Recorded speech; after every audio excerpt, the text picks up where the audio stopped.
¿Qué tal? Hoy le vamos a entrar a un tema que de verdad es clave para cualquiera en el mundo profesional aquí en México. Hablaremos del famoso contrato de prestación de servicios profesionales. Suena serio, ¿verdad? Pero es la base de muchísimas colaboraciones, así que hay que entenderlo bien. A ver, pensemos en esto. Seguro en algún momento hemos necesitado a alguien que sabe de algo muy específico, ¿no? Alguien que nos eche la mano. Tal vez un diseñador para el logo de ese proyecto que traemos en mente, o un abogado para que le dé una leída a esas letras chiquitas de un papel importante. O, claro, un contador que nos ayude a poner orden en el relajo de las finanzas. Bueno, si la respuesta fue sí a cualquiera de esas cosas, entonces esto nos interesa a todos. Porque, miren, entender este contrato no es cosa de abogados nada más. Es como tener un manual de instrucciones para que todo salga bien. Piensen en él como un escudo, de verdad, uno que protege tanto al que da el servicio como al que lo recibe. Evita muchísimos dolores de cabeza y malentendidos. Ok, perfecto. Vamos a entrarle de lleno. Para empezar desde el principio, como debe ser, pongamos las bases.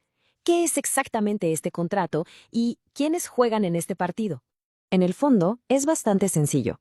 Por un lado tenemos a una persona con conocimientos muy específicos, un experto, vamos a llamarle profesionista.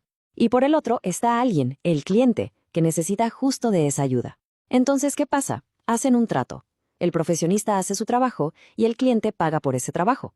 Es básicamente un acuerdo de confianza y de saber hacer las cosas. Y aquí están, miren, los tres jugadores clave. Primero, el profesionista, es la persona experta. Luego, el cliente, quien, pues, necesita el servicio. Y finalmente, los honorarios. Esa es la palabra elegante para decir el pago, la lana. Quedarnos con estos tres términos es el primer pasito para entenderle bien a todo esto. Ahora sí, vámonos a la cocina del contrato. ¿Qué ingredientes se necesitan para que este acuerdo sea válido? Porque así como una buena receta, si le falta algo, pues nomás no queda. Y aquí los tenemos. Son dos, pero son básicos. El primero, el consentimiento. Es bien fácil.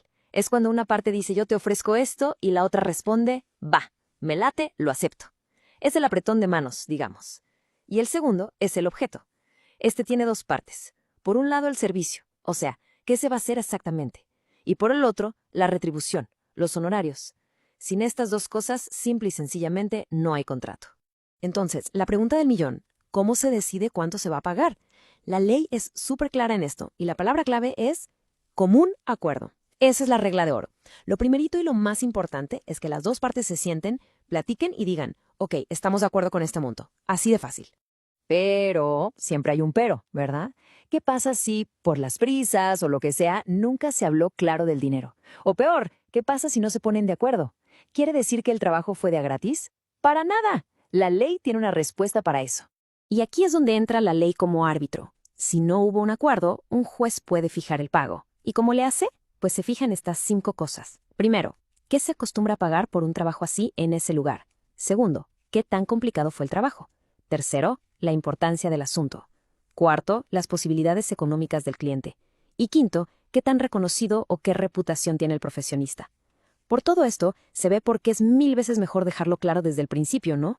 Ojo aquí, porque esto es súper importante. Hay profesiones, pensemos en médicos, abogados, en las que la ley exige tener un título para poder trabajar.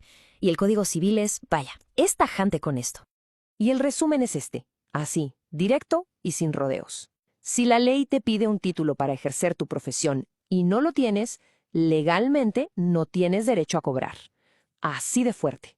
Es una medida, claro, para proteger a la gente. Muy bien, ya vimos qué es y cómo nace el contrato. Ahora hablemos de las responsabilidades. El profesionista, por ser el experto, tiene obligaciones muy claras que van más allá de solo hacer la chamba. Y quizá una de las más importantes, una que es casi sagrada en muchas profesiones, es esta: el secreto profesional. Y no es de que, ay, qué buena onda que guardes el secreto, no, es una obligación por ley. La información del cliente es confidencial y punto. Aquí está el resumen de sus deberes. Primero, tiene que hacer el trabajo con pericia y diligencia, o sea, hacerlo bien, como el experto que es. Segundo, lo que acabamos de decir, guardar el secreto profesional. Tercero, el tema de los gastos. El profesionista solo está obligado a cubrirlos si así se pactó, si no, no. Y por último, este es específico para abogados, pero es importantísimo, evitar el prevaricato. ¿Qué es eso? En pocas palabras, no puedes defender a dos partes que se están peleando en el mismo juicio. Tienes que ser leal a tu cliente. Claro, pero esto no es de un solo lado, es un camino de ida y vuelta. El cliente también tiene sus propias responsabilidades para que todo funcione. Y las del cliente son, la verdad, muy directas. Básicamente son dos. La primera, y la más obvia, pagar los honorarios. Pagar lo que se acordó cuando se acordó. Y la segunda, si el profesionista tuvo que hacer gastos necesarios para el trabajo, como comprar materiales o viajar, el cliente tiene que reembolsárselos. Claro, si así se había platicado. Y bueno, como todo en la vida, estos contratos también se terminan. Así que veamos cuáles son las formas en las que un acuerdo de estos puede llegar a su fin. La mejor forma de terminar, claro, es cuando el trabajo se termina y todos felices. Pero hay otras razones. A veces simplemente se vuelve imposible terminar el trabajo. O las dos partes se ponen de acuerdo y dicen, hasta aquí llegamos. También puede terminar tristemente si el profesionista fallece o queda incapacitado. O, una muy simple, se acaba el plazo que habían puesto en el contrato. Y esto es de puro profesionalismo. Si un profesionista ya no puede seguir con el servicio, no puede nomás desaparecerse. La ley es clara. Tiene que avisar con tiempo para no dejar al cliente colgado y evitarle problemas. Es una cuestión de respeto básico. Si nos vamos a quedar con una sola cosa de toda esta plática, que sea esta. Tener un contrato claro no es un trámite molesto, es una protección para todos.